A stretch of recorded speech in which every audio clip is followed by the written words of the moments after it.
Anchors Away with the U.S. Navy Band. All right, folks, Anchors Away in the studio. We have a veteran in here for you, along with Ken Korn, Vice President from the Veterans History Museum of the Carolinas. Hello, hello, hello. Hey, gentlemen, good afternoon.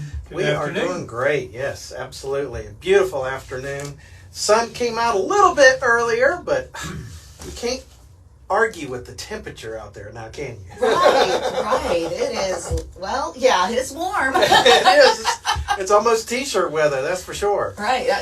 I see you're wearing one, Ken. It's only because, I'm trying to plug the museum. That's because. I got it. We all need to get one of those t-shirts. Now, will they be for sale? Yes, actually they are. We have several different styles. We have one like you see here, and then we have some that are embroidered with an embroidery. We have caps. Oh, nice. Everything you'd want in our little gift shop over there to remind you of your fabulous visit to our little museum here in Brevard, North Carolina. So today we want to talk a little bit about opening day, which is coming up in just a few weeks. I've got Mike McCarthy here. Mike is one of our volunteers that he does everything from lecture series to promotions to even getting us, at Pratt & Whitney, the opening ceremonies at Pratt & Whitney. So he's a very connected fella here in Brevard. Does some writing too, has a couple of books. Oh, nice. And yeah, absolutely. So we're very happy to have Mike McCarthy. Mike, why don't you take it away and tell us what you got in store for us? Okay, well, before I forget, in this week's Transylvania Times, the Monday edition, we've got a soldier story written by one of our Vietnam veterans, John Hallamore, who wrote this series of stories as part of a writer's project at the Veterans Hospital up in Asheville. And he's a very good writer, and it's entitled The Soldier's Story, Black Hawk Upside Down, which he was doing a play on words on that movie, Black Hawk Down. In this case, his helicopter at one point in Vietnam was upside down on a rice paddy, and he wasn't sure he was going to survive. But he managed to get out without drowning, and he is with us today. And so I recommend that if you're interested in a good story about Vietnam from a Vietnam veteran. Oh, yes. So, talking about our March 1st grand reopening at the Veterans History Museum, we are going to feature a double hitter, Joe Cooper, who was both in the Navy in World War II and then in the Army in the Korean War. And Joe currently, as a Brevard native, Transylvanian, grew up here, went to school here. His family is still here, his nephews and so forth. But right now, Joe lives up in the Veterans Home in Black Mountain, North Carolina. It's the North Carolina Veterans Home. And they decided to do a thing, make a wish. And they picked Joe to make a wish. And guess what Joe wished for? He wished to come back to the Veterans History Museum in Brevard. Wonderful. Wow. We beat out Disney World. How about that? We beat out Disney World. So he'll be coming on March the 1st as part of our grand reopening, and we're going to be advertising that and saying, come and meet the veteran who survived a kamikaze attack on his aircraft carrier in the Pacific, where he had to jump overboard in shark-infested waters. And he's 100 years old and still with us and still kicking and bright and alert. And you can come down to the museum and meet him and shake his hand, and he can tell you his story. And I'll give you a few details about the story now. He, after he joined the Navy, at one point he was assigned to a brand new escort carrier called the USS Amity Bay. And he was one of the original crew as the ship was launched and commissioned. And when you're the original crew, you're called a plank owner. Joe was a plank owner of the USS Amity Bay escort carrier. So his battle station was firing one of those 40 millimeter Bofors Swedish-made anti-aircraft guns, which Ken referred to as one of our latest acquisitions at the museum. Oh, yes. So when he and his shipmates were under attack by Japanese planes, he was up there firing back with the Bofors gun. And at one point, he has got a picture showing a 2-engine Japanese airplane nicknamed the Betty, and it's on fire, and Joe says, our gunners got that, and he was one of the gunners. Then a bit later on, after the Battle of the Leyte Gulf near the Philippines, and Joe tells us that in December 1944, his ship, along with another flotilla of ships, were going through the strait to Mindoro to support the Marines that were on one of the islands there. And they were attacked by Japanese kamikaze planes. And one of them was, again, one of these twin-engine Japanese Bettys, was a kamikaze and just aimed itself right for the middle of his aircraft carrier, went in through the middle of the ship. One bomb exploded down in the engine room, and the other hit the hangar deck, which is the deck in between the top and the bottom where they store aircraft. So here are all these aircraft that have got ammunition and bombs on them, so not a good place for a bomb to be going off. Indeed. So he said, me and my shipmates, we were trying to save the ship. We started throwing ammunition overboard because this ammunition and bombs and stuff could explode, of course. Okay. And then the captain decided it was no good. They passed the word to abandon ship. So Joe jumped 65 feet into shark-infested waters. He didn't even have a life jacket on. Oh, he just had my. to jump before the next explosion came. Yes. But fortunately, somebody already in the water had a spare one that they gave to Joe. And then Joe remembered the advice they had been given as part of their training: don't kick your legs. Kicking your legs in the water, guess what? Attracts sharks. So he didn't kick, but he floated, and then he was retrieved by a U.S. Navy destroyer, lowered boats, and he got picked up. And then he was sent back to the West Coast to Fort Worden, which is in Washington State on the Puget Sound, and again manned anti-aircraft guns and so forth in case the Japanese ever came to attack our naval bases there in the Puget Sound.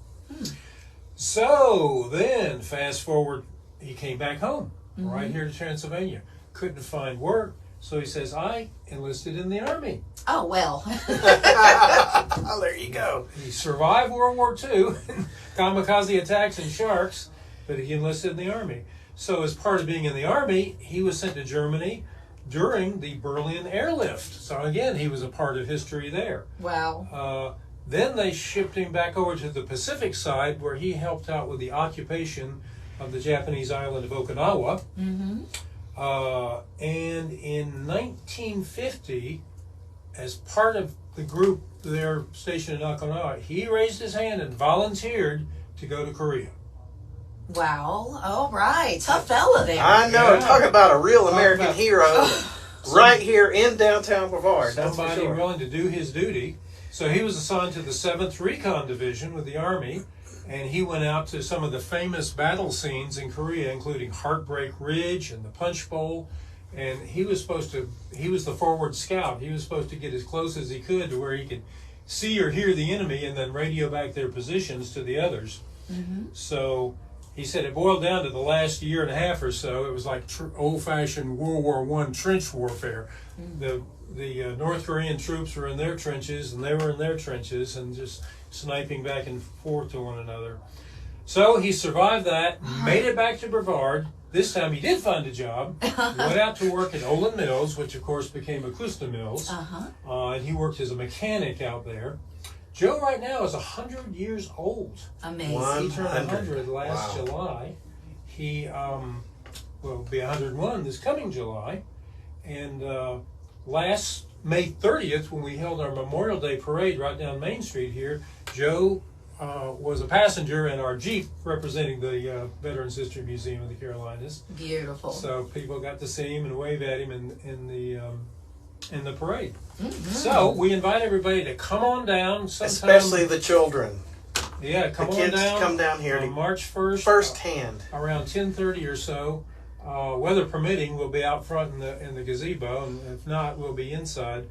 But we will be having a little ceremony for Joe, since he wanted to come back. And picked us out of all the things he could have picked. That's pretty amazing. It is right pretty there. amazing. I So know. meet him. We'll have printed copies of his story in greater detail than I've given you, and he'll be there to shake your hand, sign his autograph to his story, and tell his story.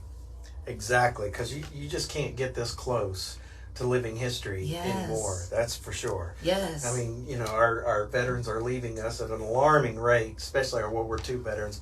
All of them are in their either late 90s or in their hundreds. Right. And to have one that is able to come out, walk, talk to you, shake your hand, that sort of thing.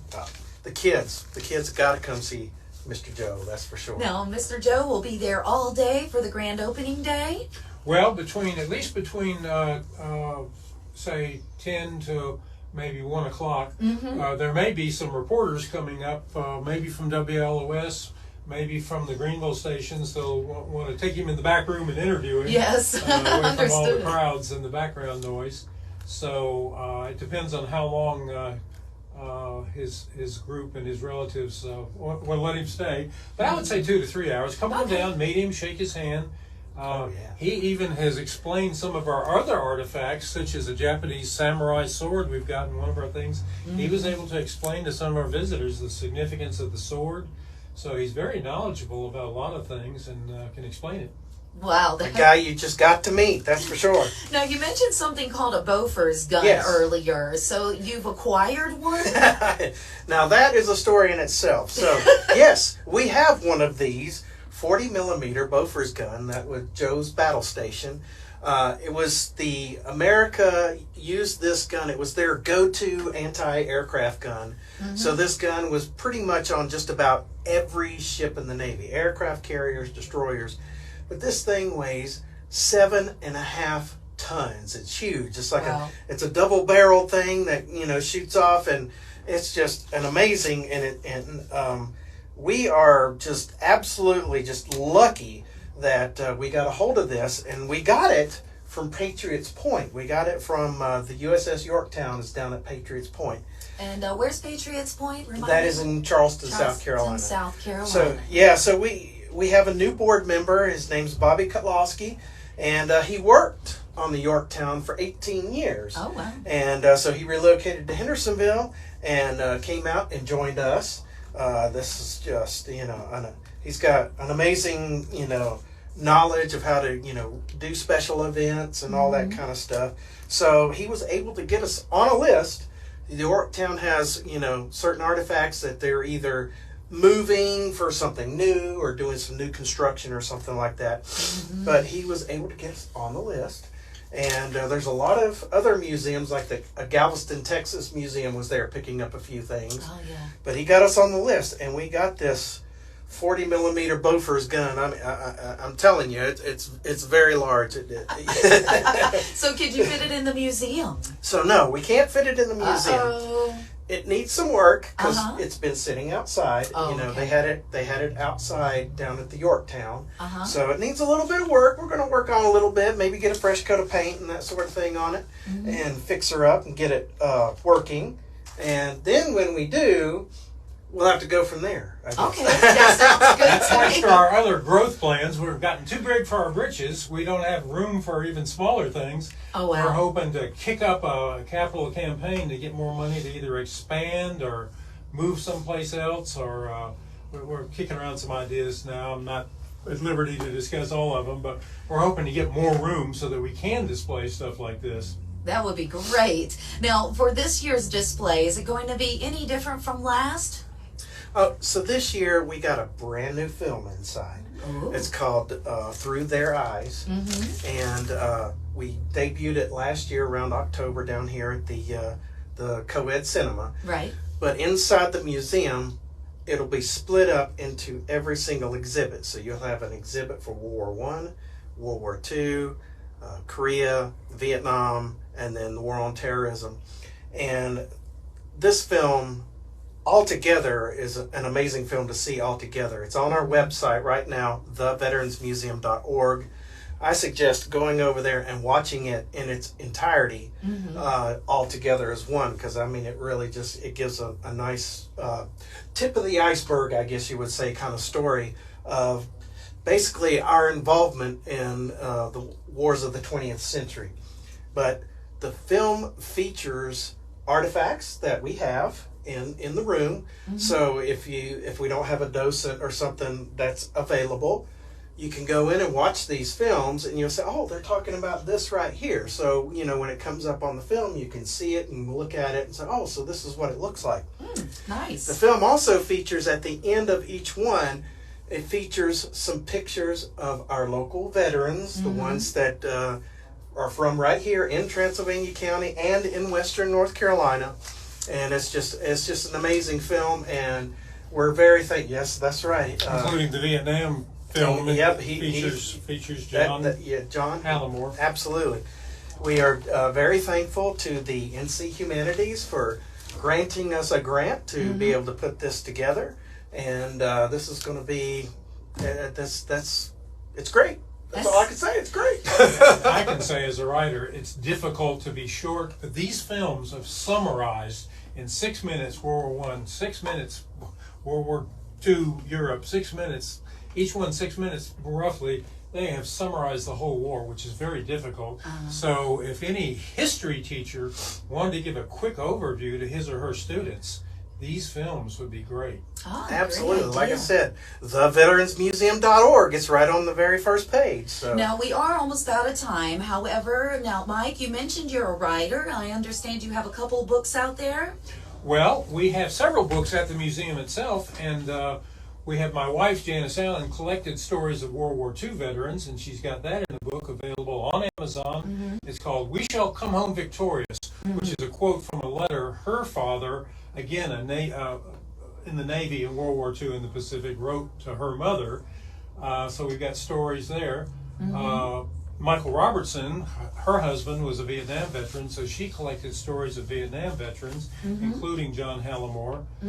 So we've got that book for sale. It's called Welcome Home, Brother. Okay. So I filled in the middle and collected stories from Korean War veterans, which will have some of those Korean War veterans there on March the 1st also, along with Joe. Yes. So that book is available at the museum. It's called The Forgotten War Remembered, because many people said people didn't like, back in the 50s, they didn't want to talk about the Korean War, so they called it the Forgotten War. But I interviewed these people, and they remembered what happened. So we remember them, and this is part of how we honor veterans. Well, thank you, Mike McCarthy, and thank you, Ken Korn.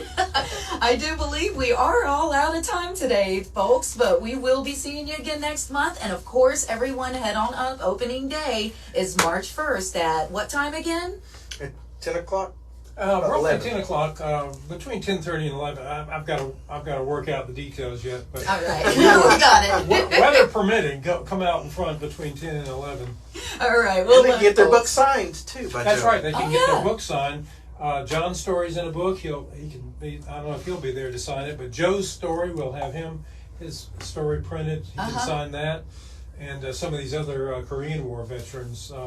One of the local guys, J.D. Bolt, Bronze Star winner. I don't know if he can be there or not, but if so, he can sign his chapter in the book.